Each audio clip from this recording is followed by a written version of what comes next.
selamat pagi semuanya. Kok lemes banget ya? Halo, selamat pagi semuanya. Oke, kalau masih ingat nggak kalau aku bilang LPPM Widya Pratama apa kabarnya? Jawabnya adalah? Solid dan maju. Oke, aku coba sekali lagi tapi yang keras ya. LPPM Widya Pratama apa kabarnya? Solid dan maju. Tepuk tangan untuk kita semuanya. Baik, perkenalkan ya, saya Ananda Rahmatina. Bersama saya untuk level up ya di minggu ini saya membawakan materi Siap BPR, yaitu Sistem Inisiasi dan Adaptasi Profesional BPR untuk menciptakan talenta perbankan yang berkualitas. Jadi ini adalah sistem ya yang dipunyai oleh LPPM Widya Pratama yang disiapkan untuk BPR Saudara Group. Lanjut.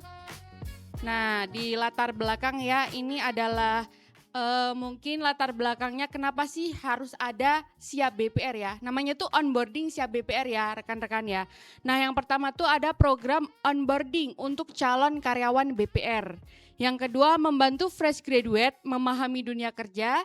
Yang ketiga, mempercepat proses adaptasi kerja. Yang keempat, mengenalkan budaya kerja dan sistem BPR. Yang kelima yaitu membentuk kesiapan mental dan profesionalisme. Jadi rekan-rekan bisa dilihat ya, ini kenapa sih Siap BPR itu harus dilakukan, yaitu agar apa? Agar calon karyawan di BPR itu tahu kenapa sih kita harus ikut onboarding Siap BPR tuh. Di situ tuh nanti udah ada modulnya apa aja, apa yang dipelajari. Jadi itu lebih mengenalkan apa saja nanti pas kerja itu ngapain aja, pas kerja itu yang harus diketahui itu apa aja. Nah, kalau lebih lanjutnya tuh ada fungsi dan tujuan Siap BPR. Yang pertama rekan-rekan bisa lihat fungsinya itu yaitu untuk program pengenalan dunia kerja di BPR. Jadi kan dunia kerja itu luas ya rekan-rekan. Jadi bukan hanya di BPR, di rumah sakit atau di apa. Jadi kita tuh terkhusus gitu ya. Apalagi kan kita di perbankan. Perbankan bukan bank umum tapi BPR itu pasti ada bedanya ya, ada bedanya. Jadi kita harus ikut Siap BPR ketika ingin kerja di BPR agar lebih mengenal BPR tuh isinya apa aja, apa yang harus dikerjakan, apa batas-batasannya, apa peraturannya. Begitu, selanjutnya ada sarana adaptasi karyawan baru. Yang ini yang kedua ya. Jadi kita tuh kalau merekrut karyawan juga nggak asal rekrut gitu ya. Ada SOP-nya seperti yang kemarin saya bawakan, ada SOP sendiri yaitu termasuk onboarding Siap BPR itu termasuk SOP ketika ingin bekerja di BPR. Jadi sarana adaptasi karyawan baru tuh agar orang yang benar-benar mungkin fresh graduate ya, baru lulus kuliah, udah mau masuk ke BPR itu udah tahu gambarannya terlebih dahulu gitu ya. Pengantar untuk masuk ke dunia kerja. Selanjutnya untuk pengembangan kompetensi SDM dan pembentukan karakter profesional. Jadi kita kalau kerja di BPR itu harus profesional sebagaimana budaya yang ada di situ. Jadi dalam Siap BPR itu sudah dicantumkan semua hal-hal yang berkaitan ketika kita bekerja di BPR. Selanjutnya untuk tujuannya yaitu meningkatkan kesiapan kerja, membantu memahami budaya dan sistem kerja, membentuk SDM yang disiplin dan berintegritas. Jadi untuk sistem onboarding Siap BPR ini lebih disiapkan ya untuk karyawan baru yang ingin masuk ke BPR itu agar siap kerja di BPR. Jadi mungkin orang pun yang udah berpengalaman kerja tapi bukan di dunia perbankan, mungkin kan mereka masih asing gitu kan dalam dunia perbankan. Jadi ketika masuk ke BPR, belajar melalui onboarding Siap BPR, mereka tuh akan lebih siap menghadapi tantangan-tantangan yang mungkin tuh sudah kita cantumkan gitu ya di modul-modul Siap BPR. Nah, selanjutnya sebelum kita masuk ke alur Siap BPR, di sini kita ya ada peran LPPM Widya Pratama. Jadi LPPM Widya Pratama itu apa sih? Jadi kita itu adalah lembaga pendidikan untuk BPR kita, BPR Saudara Group. Nah, untuk peran kita yaitu yang pertama fokus pada pengembangan SDM BPR. Nah, fokus pengembangan itu bukan ketika sudah bekerja, tapi dimulai dari awal ketika karyawan itu masuk sebuah perusahaan, masuk di BPR gitu ya. Awalnya itu itu ya udah kita udah bekali pengembangan SDM BPR itu melalui Siap BPR. Yang kedua yaitu menyelenggarakan pendidikan dan pelatihan. Jadi setelah karyawan masuk ke BPR pun mereka harus mengikuti pelatihan-pelatihan yang LPPM selenggarakan. Dan itu adalah wajib ketika ada pelatihan biar kita tuh harus selalu belajar gitu ya. Jangan merasa puas sama diri sendiri, harus selalu belajar karena tantangan itu pasti ada dan beda-beda gitu ya. Terus yang selanjutnya yaitu meningkatkan kompetensi dan profesionalisme karyawan, berperan dalam perekrutan SDM strategis dan menjaga kualitas kepemimpinan BPR. Jadi ketika kita melakukan perekrutan pun ya kita tidak asal rekrut, kita banyak pertimbangan ketika kita merekrut misal account officer, kepala cabang atau posisi-posisi lain itu banyak hal yang kita pertimbangkan agar menjaga kualitas kepemimpinan di BPR. Begitu rekan-rekan dipahami ya. Selanjutnya untuk alur Siap BPR. Nah, yang pertama bisa rekan-rekan lihat ya. Alur Siap BPR itu kita dari tim LPPM akan mengirimkan chat melalui WhatsApp ya. Jadi ketika kita sudah screening CV melalui portal job, kan ada banyak portal job ya, mungkin dari Jobstreet, Kaliber atau portal job kita, job Siap Karir di BPR ya, kita ada loker sendiri. Jadi nanti itu pasti karyawan kita melalui WA dulu. Pertama melalui WA untuk mengirim ini link Siap BPR. Jadi ini silakan akses hari ini, daftar di onboarding.lppm.org. Jadi itu adalah step pertama. Nah, selanjutnya ketika kandidat yang udah menerima chat tersebut dari WA, mereka akan disuruh mendaftar ya, membuat akun. Membuat akun itu pencet yang ini, daftar, karena belum pernah membuat akun ya. Jadi pencet di daftar, terus diisi data. Seperti ini ya, contohnya kalau saya ini nama lengkap, terus jenis kelamin, alamat, terus nomor HP, ini jenjang karir, terus ini prodi jurusan. Membuat PIN itu tidak boleh dilupakan gitu ya, karena nanti bakal berakibat diblokir ya, pemblokiran akun kan, jadi harus diingat. Selanjutnya ini tuh ada link video YouTube CV. Walaupun ini tidak wajib, tapi rekan-rekan alangkah lebih baik ketika mendaftar itu dicantumkan link video CV-nya di YouTube, karena itu tuh menjadi nilai plus ya, penilaian dari kami. Begitu. Selanjutnya ini ada pas foto, ini pilih file, seperti biasa kita lihat cari di galeri kita atau foto kita, kemudian klik daftar. Nah, selanjutnya ketika sudah masuk di webnya Siap BPR tuh, rekan-rekan pasti akan selalu muncul ini nih, pesan penting Siap BPR. Nah, gunanya tuh apa? Gunanya agar rekan-rekan ini tuh belajarnya tuh dengan sungguh-sungguh ya, karena Siap BPR itu bukan tes main-main gitu ya, karena itu adalah suatu bentuk pengenalan pertama rekan-rekan kepada perusahaan yang akan rekan-rekan berkarir di situ gitu ya. Nah, selanjutnya bisa langsung kalau memang sudah sering muncul kan, langsung pencet aja mulai belajar. Begitu. Selanjutnya setelah masuk itu ya, ada profil kayak gini. Ada dashboard onboarding, itu ada identitas, ada pas foto, dan identitas atau biodata yang tadi sudah rekan-rekan daftar di awal. Selanjutnya, nah dalam modul-modul di Siap BPR itu kita ada 2 hari. Ada 2 hari pengerjaan atau 2 hari ikut onboarding Siap BPR. Nah, di hari pertama itu kita belajar sekitar 10 modul ya. Untuk pendahuluan ini hanya pengenalan. Jadi ini ada beberapa modul untuk pengenalan yang sudah di awal banget. Jadi di hari pertama itu gimana rekan-rekan dikenalkan dengan dunia kerja. Ini belum merujuk ke BPR-nya banget ya, jadi masih di dunia kerjanya. Jadi mempersiapkan banget rekan-rekan yang memang belum pernah bekerja itu agar tahu dunia kerja itu apa aja, bagaimana biar bisa bersosialisasi di perusahaan begitu kan.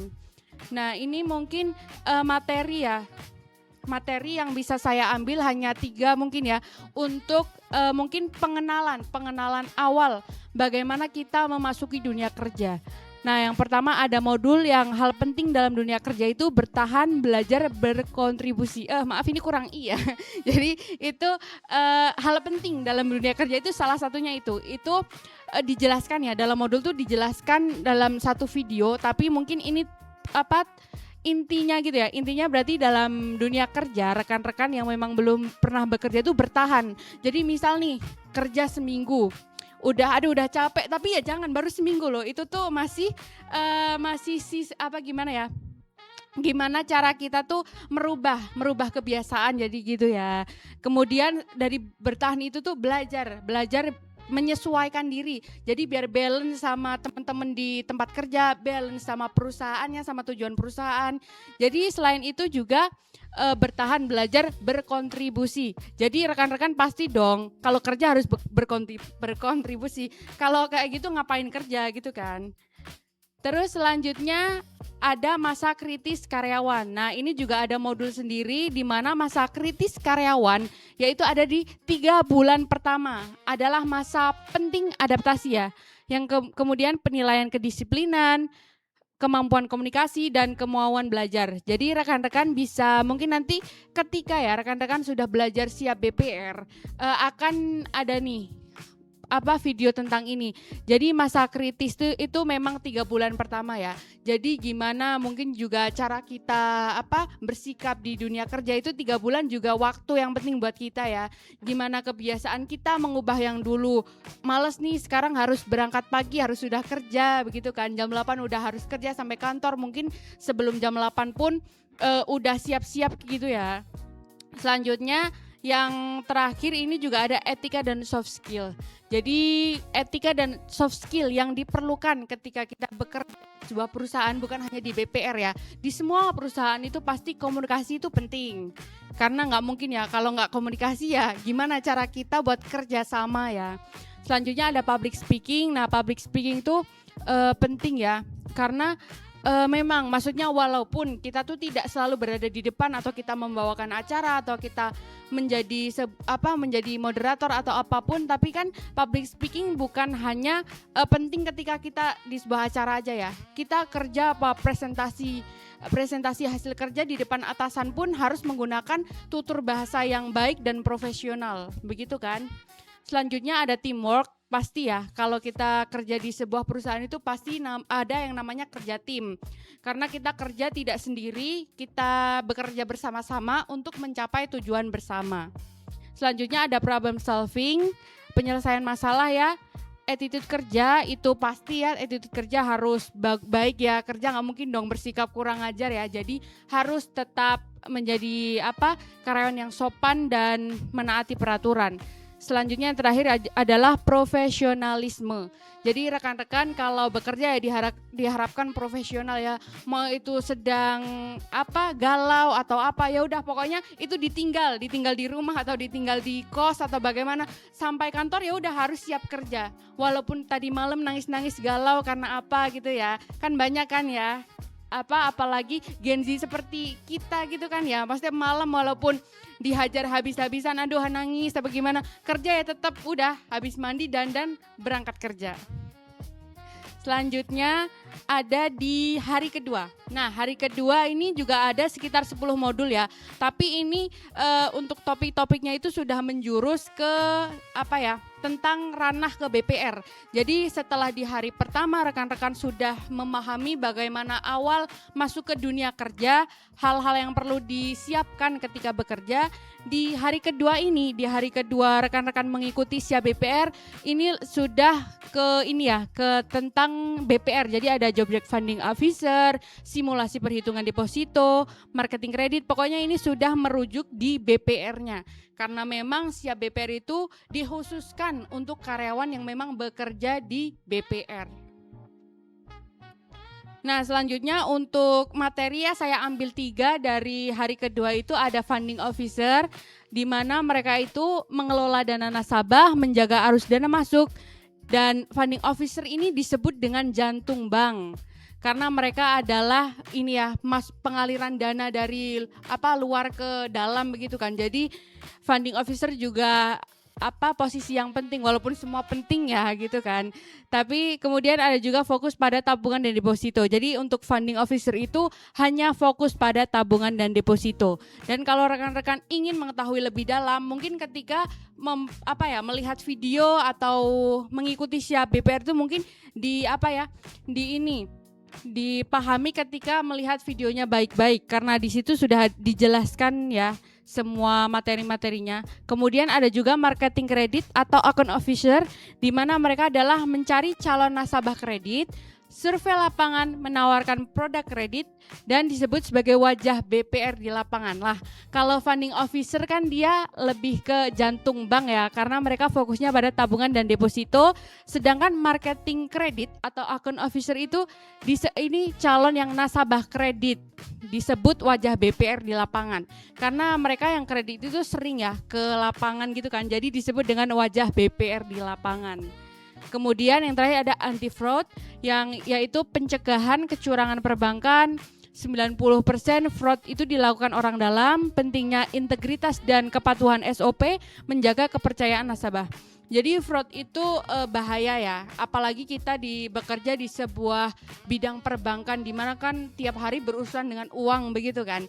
Jadi sebagai karyawan di BPR, apalagi orang dalam gitu ya di perbankan, harus menjaga integritas biar juga nama baik BPR juga dipertaruhkan begitu loh. Jadi diharapkan kalau bekerja itu juga jujur gitu ya, menjaga kejujuran. Selanjutnya ada ini. Nah, ketika rekan-rekan ya klik modul atau judul itu kan tampilannya seperti ini. Jadi rekan-rekan harus menyelesaikan video itu sampai habis, jangan di skip. Karena apa? Karena ketika di skip, pertanyaan-pertanyaan kayak gini tuh nggak akan muncul. Jadi videonya harus ditonton sampai habis agar kuis-kuisnya itu muncul. Karena kuis memang harus dikerjakan. Kalau kuisnya nggak dikerjakan, nilainya juga nggak muncul begitu kan. Jadi setelah rekan-rekan kerjakan pun ada pembenaran dan salahnya itu di mana. Kan ini benar. Jadi sudah ada penjelasannya gitu loh. Misal salah pun juga ada penjelasannya. Jadi rekan-rekan nggak usah khawatir untuk menjawab begitu ya, karena sudah ada hasilnya. Nah, selanjutnya setelah rekan-rekan menyelesaikan 2 hari mengikuti onboarding, akan mendapatkan sertifikat. Nanti ketika di scroll ke bawah akan ada download sertifikat onboarding. Nah, ketika di download, ini bentuknya seperti ini ya, sertifikatnya ya. Nah, sudah. Selanjutnya, nah yang terakhir itu pentingnya SIAP BPR ya rekan-rekan ya. Nah, pentingnya SIAP BPR itu bukan hanya untuk karyawan, tapi juga penting juga untuk BPR-nya begitu ya. Kalau untuk karyawannya, yaitu memahami dunia kerja, menambah kesiapan mental, mengembangkan skill kerja, dan mempercepat adaptasi. Jadi untuk karyawan yang benar-benar baru fresh graduate itu tidak terlalu kaget ketika memasuk ke dunia perbankan, karena mereka pasti berarti nanti di bank tuh isinya seperti ini, jadi nanti aku kerjanya jadi apa ya, jadi account officer, berarti nanti aku mencari nasabah untuk kredit gitu ya, karena aku sebagai wajah BPR di lapangan begitu kan. Nah, selanjutnya kalau pentingnya SIAP BPR untuk BPR itu apa sih? Kalau untuk BPR ya mendapat SDM yang siap kerja.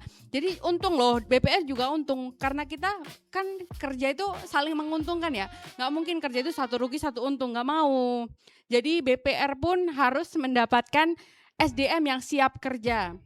Selanjutnya, mengurangi kesalahan awal kerja. Walaupun kesalahan atau human error di perusahaan itu pasti ada ya, tapi kan tugas kita itu mengurangi. Jadi dengan adanya SIAP BPR itu diharapkan mengurangi kesalahan kerja di awal, begitu kan. Nah, selanjutnya meningkatkan kualitas pelayanan. Kalau rekan-rekan sudah mengikuti juga ada ya service excellent di ini ya, di hari pertama ya, kalau nggak salah di hari pertama itu ada juga yang kualitas pelayanan. Jadi kita juga servis ya, kalau di bank tuh pasti servis untuk menjaga hubungan baik dengan nasabah. Selanjutnya yaitu mendukung pertumbuhan perusahaan. Nah, seperti kemarin yang pernah saya sampaikan, kalau kita mempunyai SDM yang berkualitas, pasti perusahaan pun ikut berkembang berkualitas. Begitu. Sepertinya sudah cukup ya materi yang saya sampaikan hari ini. Dari rekan-rekan, apakah ada yang ditanyakan mengenai onboarding SIAP BPR? Ini rekan-rekan mendengar apa mengantuk ya? Oh, mendengar. Saya Mbak Nanda. Oh saya iya, mau boleh bertanya. silakan Katia. Oke. Itu kan tadi Mbak Nanda menyampaikan kita bisa dapat sertifikat ya Mbak Nanda ya. Nah setelah kita siap BPR itu nanti sertifikatnya bisa kita apain ya Mbak Nanda ya? Baik, ada lagi Kak Tia? Sudah? Sudah cukup Sudah. Mbak Nanda. Oke, Kak Tia, ini adalah sertifikat yang kita dapatkan ya. Nah, ketika rekan-rekan sudah mendapatkan sertifikat di akhir ini, di akhir yang hari kedua tuh ada ini nih, sebentar ya. Aduh, salah. Jadi itu digunakan syarat untuk ikut ETES. Mungkin nanti di lain kesempatan saya jelaskan ETES ya, tapi ini mungkin pengantar ya rekan-rekan ya. Nah ini, jadi ini ya Kak Tia ya, ketika sudah mendapatkan sertifikat itu adalah salah satu dokumen yang akan disertakan ketika mengikuti ETES. Di mana ETES itu adalah tes psikologi untuk kelanjutan begitu ya, setelah siap onboarding siap BPR. Jadi kita masih ada mengikuti ETES atau tes psikotes. Begitu Kak Tia, terjawab? Baik, terima kasih Kak Tia. Ya, jadi onboarding ini kan untuk orang barusan lulus ya. Nah kalau saya misalkan nih saya pelamar itu sudah punya pengalaman ya. Saya pengalamannya kan bukan di bank gitu ya. Saya dari industri food and beverage. Nah usia saya sudah di 28 tahun. Tapi saya lihat berminat untuk masuk onboarding lah, itu bisa atau enggak, atau memang hanya untuk fresh graduate aja gitu. Kan saya punya pengalaman di food and beverage, tapi saya belum punya pengalaman di BPR. Gitu, gimana? Baik, cukup pertanyaan Pak Andre? Ya. Baik, izin menjawab ya Pak Andre ya. Nah, tadi kan Pak Andre itu pernah bekerja ya, tapi kan kerjanya di F&B. Nah, otomatis itu sangat jauh gitu ya, sangat jauh dari bank, dari F&B ke bank itu sangat jauh, dari lingkungannya pun berbeda. Jadi siap BPR itu bukan hanya untuk fresh graduate, tapi untuk orang yang memang belum pernah bekerja di bank. Karena kita menyiapkan itu juga, kalau fresh graduate kan memang benar-benar orang yang sudah orang yang belum pernah bekerja gitu kan. Walaupun tadi Bapak mungkin sudah berpengalaman, tapi kalau di bank kan belum tahu kan. Nah, jadi mungkin untuk di hari pertama itu lebih ke pematangan aja ya kan. Pasti Bapak sudah tahu gimana dong apa budaya kerja itu bagaimana, cara komunikasi itu bagaimana. Jadi mungkin lebih mendalami di hari keduanya itu. Nah, Bapak juga bisa belajar di hari kedua di mana modul-modul itu sudah dijelaskan di BPR itu ada apa saja, kerjanya tuh ngapain aja, dan fungsi atau peraturan-peraturannya tuh juga ada begitu kan. Jadi untuk siap BPR itu bukan dikhususkan untuk fresh graduate saja, tapi memang karyawan yang belum berpengalaman gitu ya Pak ya. Begitu sudah terjawab Pak? Oh ya, terima kasih ya Pak. Ada yang mau bertanya lagi? Ini Bu Nanda, saya menanyakan tadi dijelaskan bagaimana BPR itu menghimpun dana itu dengan tabungan atau deposito, namanya funding ya. Kalau kita memberikan kredit kepada nasabah itu namanya tadi hanya lapangan gitu ya, tapi bahasa asingnya lain, funding apa itu kan harusnya lending ya. Nah itu belum ditulis di situ, mungkin karena orang baru kita kan perlu penjelasan gitu ya. Terima kasih Bu Nanda. Baik, sudah Pak Pur? Baik, saya jawab ya Pak ya. Sebentar, mungkin ada di sini. Tunggu, agak nge-lag ya, maaf ya. Jadi ini, tadi kan dikatakan Pak Pur kalau yang mencari nasabah itu funding officer. Sedangkan yang memberi kredit itu belum ya. Ini Pak, nah ini sudah dijelaskan ya, marketing kredit. Ya kan, namanya marketing kredit, mungkin belum saya tambahkan, mungkin bisa dalam kurung tuh account officer ya Pak ya. Begitu? Sudah ya, sudah terjawab ya Pak Pur ya?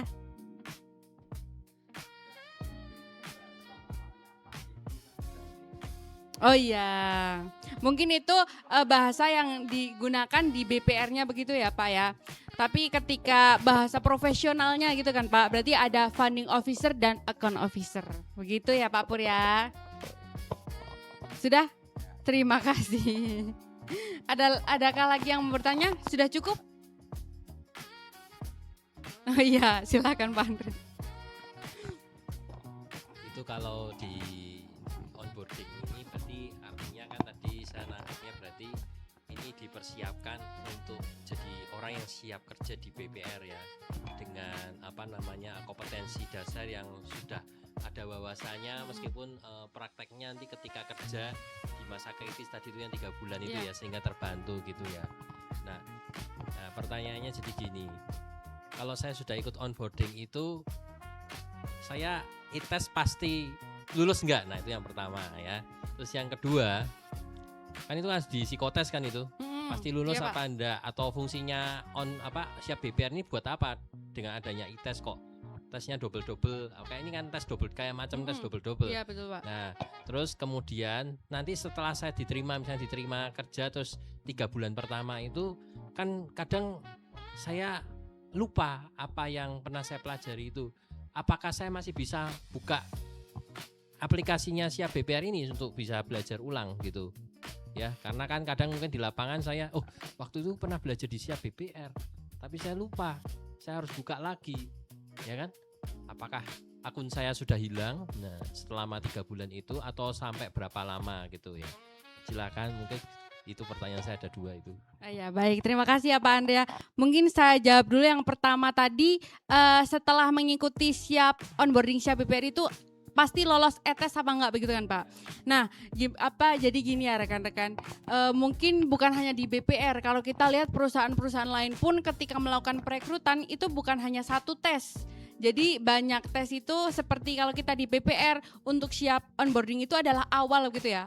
Enggak awal juga kan, CV awal, setelah itu siap onboarding, itu jadi kayak kita tuh seleksi alam gitu ya. Pertama itu kan kita ngerjain modul 2 hari nih. Jadi kalau memang orang yang bener siap kerja itu pasti dikerjain dong. Tapi kalau memang kita dari CV-nya udah dilihat nih, CV-nya udah oke, udah mantep, tapi ketika onboarding di modul pertama udah dikerjain nilainya 100, tapi yang di bawah itu udah males, berarti itu dia memang minatnya tidak di situ gitu kan. Jadi itu mengurangi beban kerja kita gitu ya Pak, memudahkan menyeleksi, kan kita kerjanya menyeleksi begitu ya Pak ya. Jadi itu adalah membantu dari awal begitu Pak. Selanjutnya kalau memang mereka sudah lolos siap onboarding, siap BPR, mereka pasti lolos nggak ETS? Belum tentu, karena ETS itu psikotes ya. Psikotes tuh yang tahu juga diri sendiri, kan kita nggak tahu itu tuh dia bisa nggak ya ngerjain, karena kita ngerjain pun sendiri gitu ya, nggak bisa dikerjain oleh orang lain. Karena psikotes itu bentuknya adalah diri kita, jadi kita tuh stres enggak, normal enggak, waras apa enggak, jadi kayak itu adalah diri kita sendiri gitu loh, gimana kondisi psikis kita begitu kan. Jadi ketika memang kompetensinya kita udah bagus, tapi kita dalam tekanan itu nggak bisa dong kita merekrut orang yang dalam tekanan begitu kan. Jadi mungkin kalau rekan-rekan yang belum ETS pun masih bisa mengikuti ETS di 3 bulan kemudian. Begitu ya Pak ya. Nah selanjutnya tadi Pak? Kalau sudah sudah 3 bulan begitu kan, sudah 3 bulan mengikuti onboarding dan masih mau melihat lagi, kan sudah onboarding, udah tes diterima. Kan selama 3 bulan itu saya kan masih percobaan misalnya di perusahaan itu. Nah kemudian waktu saya kerja itu saya ingat, di siap BPR pernah dibahas ini. Nah saya mau buka akunnya itu bisa nggak? Sampai berapa lama saya buka akunnya itu? Ya, berarti nanti kalau memang lupa atau bagaimana masih tetap bisa dilihat ya Pak ya. Karena kan setahu saya kan saya diinfo kalau sudah lebih dari 2 hari akan dormant gitu katanya. Tapi saya kan lulus. Ya. Nah, itu bagaimana? Nah, dormant itu tuh lebih ke mereka yang nggak ngerjain ya Pak ya. Jadi misal nih di hari pertama mereka tuh udah ngerjain berapa modul gitu kan. Nah selanjutnya nggak diterusin gitu, itu dormant tuh karena mereka sistem itu juga menilai, berarti mereka udah nggak mau ngerjain nih. Jadi otomatis dari sistem itu udah dormant. Jadi mereka mungkin bisa mengikuti tapi 3 bulan kemudian gitu kan Pak. Tapi kalau memang sudah lolos ya enggak Pak. Jadi mau Bapak buka kapan pun selagi lolos, masih mau belajar, tinggal dibuka saja masih bisa Pak. Begitu. Baik. Berarti saya jadi dapat gambaran ya.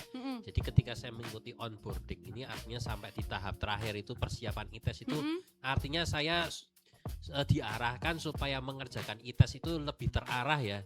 Sehingga bisa jadi 60 atau 70% saya bisa diharapkan lolos cepat bisa ya, terarah ya, karena kan di situ ada persiapan ITES-nya ya. Berarti gitu ya. Baik Dan, Pak, kalau untuk persiapan ITES ya pasti ya Pak ya, karena onboarding adalah bekal agar mengikuti ITES tuh kan ada tes kompetensi juga ya Pak ya, jadi lebih siap gitu loh Pak. Jadi kalau nilai di ITES bagus pun mungkin hasilnya bahkan bisa lebih baik begitu ya Pak ya. Jadi disampaikan ada slide juga kayaknya ya, yang di belakang itu yang waktu ada notifikasi itu waktu di dashboardnya onboarding kayaknya ya. Bentar, Itu ada oh iya yang di pengingat awal ya. tadi ya Pak ya. Itu kayaknya ada pengingat juga. Betul, kayaknya. ada pengingatnya Pak. Ini artinya berarti saya sebelum melakukan ITES pun, setelah meskipun saya lulus mengerjakan onboarding, sebenarnya ini sudah reminder saya untuk belajar dulu sebelum ITES ya. Betul Pak. Jadi ketika saya nanti ada tes kompetensi atau apa itu lebih bisa jawab ya. Iya Pak. Apalagi demikian pas wawancara artinya itu ya. Iya Pak. Wawancara saya juga lebih siap ya. Iya. Oh. Jadi kan kadang orang-orang kalau ngerjain tuh skip aja gitu kan Pak. Jadi ini tuh reminder ya Pak ya. Reminder agar ketika mengikuti siap onboarding tuh dikerjakan dengan benar-benar gitu ya Pak ya. Jadi ini pun ketika nih Pak, ketika Bapak mungkin nanti buka modulnya ini ya Pak, buka modul yang ini terus nanti keluar pasti muncul reminder kayak gitu lagi Pak. Karena memang dari sistem kita dibuat seperti itu agar rekan-rekan tuh lebih fokus gitu ya Pak ya. Oh baik ya, terima kasih Kak Ananda sudah menjawab ya. Baik, terima kasih ya Pak Andre. Rekan-rekan cukup ya mungkin ya? Cukup Pak Pur? Cukup, baik terima kasih ya rekan-rekan, itu materi yang bisa saya sampaikan hari ini mengenai onboarding siap BPR. Semoga kita bisa bertemu di kesempatan selanjutnya. Saya berterima kasih ya kepada rekan-rekan yang sudah membimbing saya ya sampai di titik ini. Terima kasih. Saya juga memohon maaf apabila ada salah dalam perkataan atau perbuatan yang disengaja maupun tidak disengaja. Terima kasih. Selamat pagi.